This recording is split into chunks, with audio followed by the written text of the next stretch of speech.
എന്നെ നന്നായി അറിയുന്നോനേ, എന്നെ നന്നായി അറിയുന്നോനേ, കുറവുകൾ മാറ്റും എന്നുടമസ്ഥനേ, വില നൽകിയ യജമാനനേ. ദൈവവചന ചിന്തകൾ കേൾക്കുന്ന എല്ലാ മാന്യ ശ്രോതാക്കൾക്കും ക്രിസ്തീയ വന്ദനം. ഇയ്യോബിന്റെ പുസ്തകം 19-ാം അധ്യായം 8-ാം വാക്യത്തിൽ ഇങ്ങനെ ഒരു പ്രസ്താവന രേഖപ്പെടുത്തിയിട്ടുണ്ട്. എൻ്റെ പാതകൾ ഇരുട്ടാക്കിയിരിക്കുന്നു എന്ന പദമാണ്. ലക്ഷ്യത്തോടുകൂടി മുൻപോട്ട് പോകുവാനായിട്ട് ആഗ്രഹിക്കുകയും ആ തലത്തിൽ മുൻപോട്ട് കടന്നു പോയിക്കൊണ്ടിരിക്കുകയും ചെയ്യുന്ന ഒരു വ്യക്തിയുടെ ജീവിതത്തിൽ അസാധാരണമായ ഇരുള് വന്നു മൂടുമ്പോൾ ഉണ്ടാകുന്ന ഒരു പശ്ചാത്തലത്തെക്കുറിച്ചാണ് അവിടെ ഓർമ്മപ്പെടുത്തിയിട്ടുള്ളത്. എഫേസ്യ ലേഖനം 5-ാം അധ്യായം 11-ാം വാക്യത്തിൽ പറയുന്നത്, ഇരുട്ടിൻ്റെ നിഷ്ഫല പ്രവൃത്തികളിൽ കൂട്ടാളികൾ ആകരുത് എന്നതാണ്. ഇരുള് നമ്മെ എങ്ങോട്ടാണ് കൊണ്ടുപോകുന്നത്? നിഷ്ഫല പ്രവൃത്തികളിലേക്കാണ് കൊണ്ടുപോകുന്നത്. അതിൻ്റെ കൂട്ടാളികളായി നാം നടക്കുന്നു എങ്കിൽ നമ്മെ ഇരുളിൻ്റെ അന്ധകാരത്തിലേക്ക്, പിശാചിൻ്റെ തന്ത്രങ്ങളിലേക്ക് നമ്മെ അത് കൊണ്ടുപോകുന്നു എന്നുള്ളതാണ്.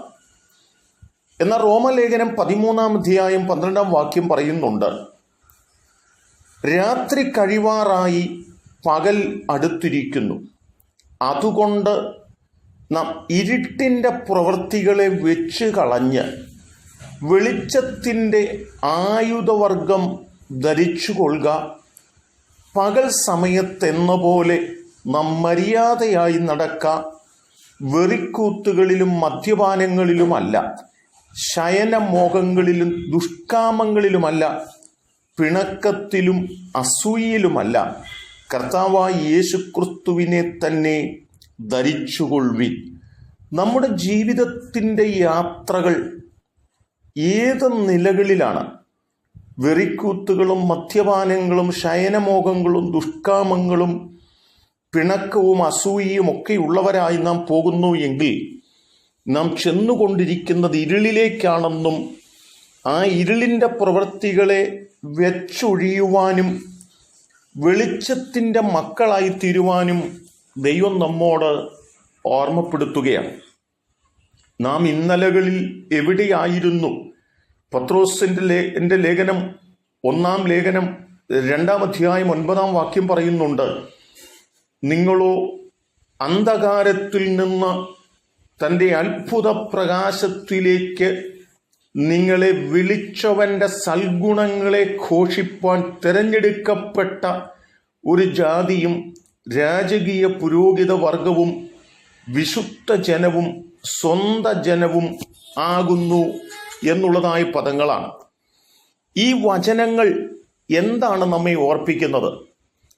തിന്മ പ്രവൃത്തികൾ നമ്മെ ഇരുളിലേക്ക് കൊണ്ടുപോകുന്നു. ആ ഇരുള് നമ്മെ പിടിച്ചടക്കുവാൻ ആഗ്രഹിക്കുന്നുണ്ട്.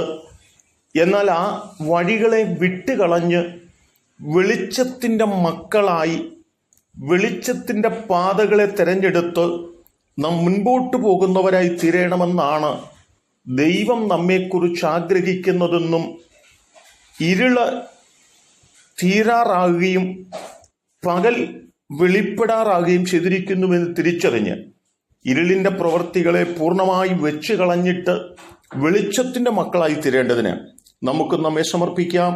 അതിന് ദൈവം നമ്മെ സഹായിക്കട്ടെ. കരുണയുള്ള ദൈവമേ, നല്ല കർത്താവേ, നല്ല സമയത്തിനായിട്ട് ഞങ്ങൾ നന്ദിയോടെ സ്തോത്രം ചെയ്യുന്നു. ഇരുൾ മൂടിയ പാതകളിലൂടെ കടന്നു പോകുന്നവരായിട്ടല്ല, ഇരുൾ മൂടിയ പാതയിൽ നിന്ന് വെളിച്ചത്തിന്റെ അനുഭവത്തിലേക്ക് കടന്നു വരുന്നവരായി തീരുവാൻ ഞങ്ങൾ എല്ലാവരെയും സഹായിക്കണം. ദൈവം ഞങ്ങളെ അനുഗ്രഹിക്കുന്നത് കൊണ്ട് സ്തോത്രം. യേശു കർത്താവിൻ നാമത്തിൽ തന്നെ ആമേൻ.